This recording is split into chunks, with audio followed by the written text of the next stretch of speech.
सबसे पहले director ma'am और प्रिंसिपल सर को मंच में आमंत्रित करती हूँ दीप प्रज्वलित करने के लिए और पुष्प अर्पित करने के लिए। अप्लॉज और हैंड्स एवरीवन। आपकी क्लैपिंग की आवाज लाउडली आनी चाहिए।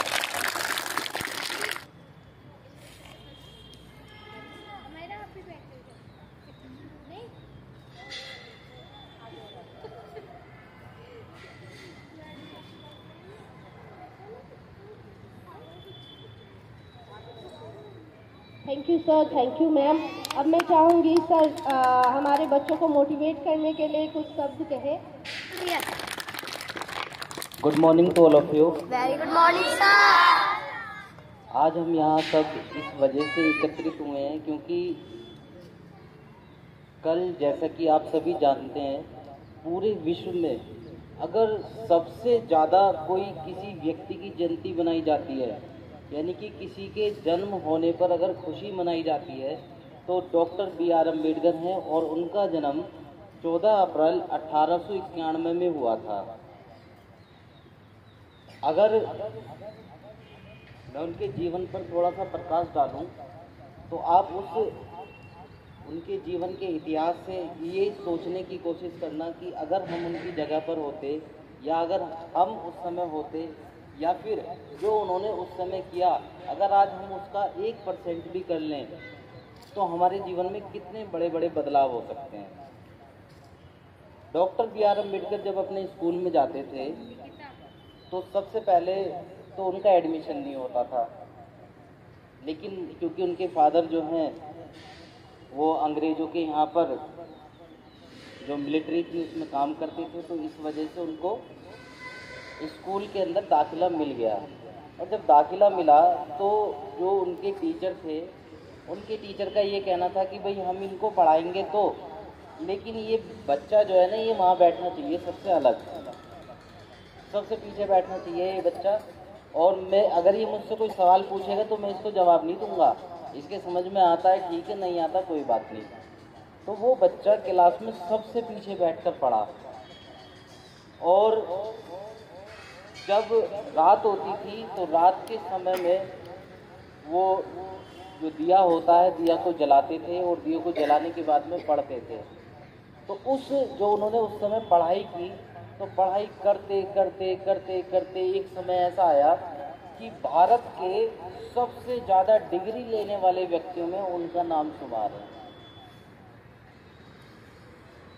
जहाँ जहाँ से उन्होंने पढ़ाई की वहाँ पर आज अगर आप जाकर देखेंगे तो उनके नाम के स्मारक बने हुए हैं, उनके म्यूजियम बने हुए हैं और उसमें लिखा हुआ है कि डॉक्टर बी.आर. अम्बेडकर यहाँ पर बैठकर पढ़ा करते थे।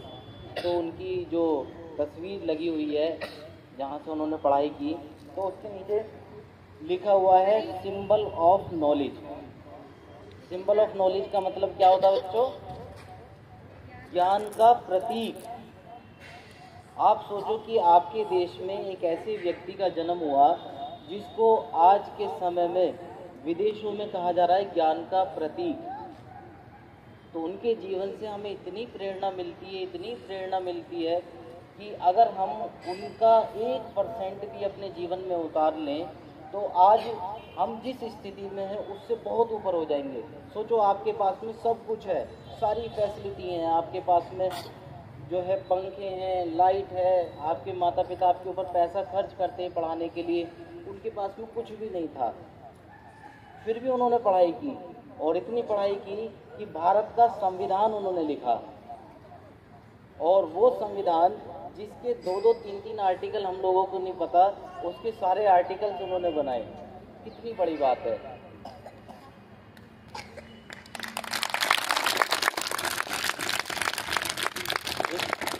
मैं छोटा सा एक जिक्र करूंगा कि एक ना महाड़ एक जगह है, वहाँ पर एक तालाब है, पर तालाब के अंदर कुत्ते बिल्ली पानी पीते हैं, लेकिन वहाँ पर हम लोगों को पानी नहीं पीने दिया जाता, ना ही हमें वहाँ टच करने दिया जाता। तो जब डॉक्टर अम्बेडकर वहाँ पर पहुँचे, अपनी टीम के साथ पहुँचे, तो उनकी बुक की संख्या थी, तो वहाँ पर क्या हुआ, जो आसपास के ग्रामीण लोग थे उन्होंने उनके ऊपर हमला करना शुरू कर दिया। लेकिन कुछ लोग होते हैं जो इतिहास बनाते नहीं बदल देते हैं, तो उन्होंने इतिहास को ऐसे से ऐसा कर दिया। आज अगर आप उस महाड़ तालाब पर जाएंगे तो आप देखेंगे कि उस तालाब के ऊपर बीचों बीच उनकी एक बहुत बड़ी प्रतिमा बनी हुई है।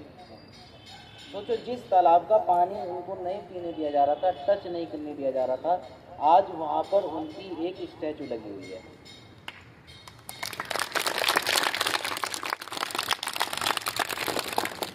डॉक्टर अम्बेडकर कहते हैं कि शिक्षा वह शेरनी का दूध है, इसे जो पिएगा वो दहाड़ेगा। यानी कि आप जितना एजुकेटेड होंगे, आपके पास में जितनी एजुकेशन आएगी, आप उतना ही अपने जीवन में आगे बढ़ेंगे। एजुकेशन का इतना बड़ा महत्व है, खासकर महिलाओं के लिए, क्योंकि डॉक्टर अम्बेडकर कहते हैं कि मैं किसी भी समाज की प्रगति इस बात से नापता हूँ कि उस समाज की महिलाओं ने कितनी तरक्की कर ली। तो डॉक्टर अम्बेडकर कहते हैं कि जो महिलाएं हैं, उन महिलाओं को किस तरीके से अपने जीवन में आगे बढ़ना है। और जितने भी यहाँ पर अभी छोटी छोटी बच्चियाँ बैठी हुई हैं, उनको भी एक छोटी सी बात बता कर अपनी जो है बातों को विराम दूंगा। डॉक्टर अम्बेडकर ने जब देश आज़ाद हुआ तो उनको जो है संविधान लिखने की जिम्मेदारी थी। उन्होंने संविधान बनाया, बहुत सारे लोग थे संविधान सभा में, लेकिन अंत में जाके ना सभी चीज़ों की जिम्मेदारी उनके कंधों पर आ गई। अब उन्होंने संविधान बनाया, हर एक आर्टिकल को संविधान सभा में खड़े होकर बताते थे कि भाई इस आर्टिकल के अनुसार ऐसे होना चाहिए, इसके अनुसार ऐसे होना चाहिए। तो लोग बात बहस करते थे, बहस करने के बाद में जो वो बातें रखते थे, जो तर्क रखते थे, उन तर्कों के आधार पर वो आर्टिकल पास हो जाया करते थे। फिर एक समय ऐसा आया कि डॉक्टर अम्बेडकर ने देखा कि महिलाओं के साथ ना बड़ी दुर्गति है इंडिया के अंदर, आज भी है, लेकिन उस समय बहुत ज़्यादा होती थी। आज भी अगर आप देखेंगे तो घर से जब महिलाएं काम करने के लिए बाहर निकलती हैं तो उनके घर में हज़ारों तरीके की दुविधाएं पैदा होती हैं उनके सामने। उनके जो है कई बार जब शादी हो रही होती है तो कहते हैं कि भाई चाहे लड़की कितनी पढ़ी लिखी हो, हम उनको जॉब नहीं करने देंगे। तो जब डॉक्टर अम्बेडकर ने इतनी सारी व्यथाएँ देखी तो उन्होंने एक बिल पेश किया, उसका नाम था हिंदू कोड बिल। और उस बिल में उन्होंने कहा कि जो महिलाएं हैं उनको बराबर का अधिकार मिलना चाहिए, जैसा पुरुष को अधिकार है ऐसे महिलाओं को मिलना चाहिए। और जो महिलाएं अपने आगे नहीं बढ़ पा रही हैं, उनको नौकरियां नहीं मिल रही हैं, जो माँ बाप की संपत्ति है उसमें अधिकार नहीं मिल रहा, तो उन्होंने एक रूल ऐसा बनाया कि जो महिलाएं हैं उन्हें अपने माँ बाप की संपत्ति में भी अधिकार मिले। अगर आज कोई महिला ये कहती है ना अपने माँ बाप से कि अगर आपके पास में ये ज़मीन है तो इस ज़मीन में अगर एक लड़की और एक लड़का है तो एक आधा हिस्सा उसमें उस लड़की का भी है। तो ये जो जिम्मेदारी और इस तरीके की उसमें जो बहुत सारी चीज़ें थी, जैसे कि सती प्रथा तो बहुत पहले ही ख़त्म हो गई थी, लेकिन जैसे देवदासी प्रथा और अन्य प्रथाएँ थी, सभी को उसमें बैन कर दिया। लेकिन क्योंकि उस समय के जो लोग थे उनको लगता था कि ये हमारे जो समाज की जो व्यवस्था है उसके ऊपर बड़ा कटाक्ष हो रहा है, तो उन्होंने क्या किया कि उसका विरोध करा बिल का। तो डॉक्टर अम्बेडकर इतने आहत हुए कि उन्होंने उस बिल को वहीं ड्रॉप कर दिया और त्याग पत्र दे दिया। तो हुआ ये कि मैं जब पहले भी बता रहा था कि डॉक्टर अम्बेडकर वो उन व्यक्तियों में से हैं जो इतिहास जिन्होंने बनाया नहीं बल्कि बदल दिया। तो डॉक्टर अम्बेडकर की मृत्यु के उपरांत जो हिंदू कोड बिल था वो संसद में पेश हुआ, पेश होने के बाद में वो पास हुआ, और उसी का नतीजा है कि आज जो महिलाएं हैं वो पुरुषों के बराबर खड़ी होकर हक से आवाज़ उठा सकती हैं और हक से लड़ सकती हैं।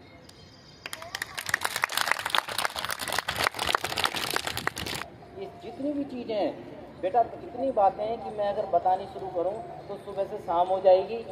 तो ये आज बड़ा अच्छा एक पावन अवसर आया।